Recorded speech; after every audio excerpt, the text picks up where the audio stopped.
Hey, what's up? This is Mikey for Blue Monkey Bicycles, and in this video we're going to take a look at the E-Cabulator. Pretty cool, huh? Stick around to the sponsor at the end of this video, but right now let's dive into this guy because I am really excited. E-bikes have brought on a wonderful world of innovation. The perfect transmission, pedal assist, or current flow have been locked down pretty good, but there's a lot more room for improvement. E-bikes not only interface with multiple energy sources, but they also have to combine these in a seamless manner by which an operator can produce lateral deliverables. Now, most people don't ever think about this stuff, and that's where the E-Cabulator comes in. Now, let me explain. For a number of years, work has been proceeding in order to bring perfection to a crudely conceived idea of a transmission that would not only inverse reactive current for use in unilateral phase detractors, but would also be capable of automatically synchronizing cardinal gram meters. But the long wait is over, and it's called the E-Cabulator. Now, basically the only new principle that's involved is that instead of power being generated by the relative motion and the conductors and fluxes, it's produced by the modal interaction of magneto-reluctance and capacitive diractance.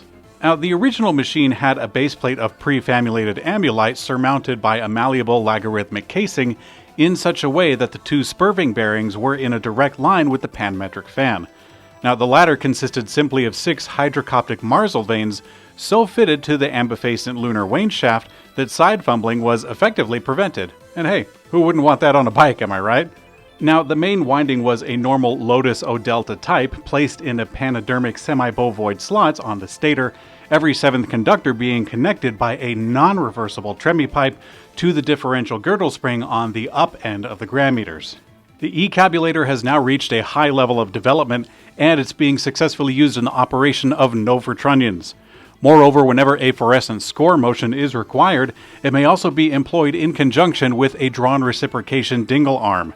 Now, this will reduce the sinusoidal repleneration.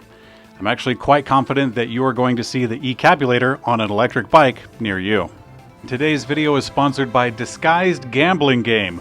Level up in an endless series of battles designed to create an addiction loop, and then when the dopamine hits go away, bring them back by paying money for loot crates. They look and feel like a random slot machine, but the reality is they're rigged so that you win just enough to keep feeding more and more money desperately into the game until it drains all your bank accounts and credit cards. It won't work on everyone, but it will work on a few people, and that's how they make a profit. Think of it like a casino, but without any regulation, and children can play too. And as always, I'm morally complicit in this. Thanks for watching the video, guys. I'll see you in the next video where we disprove the round Earth theory.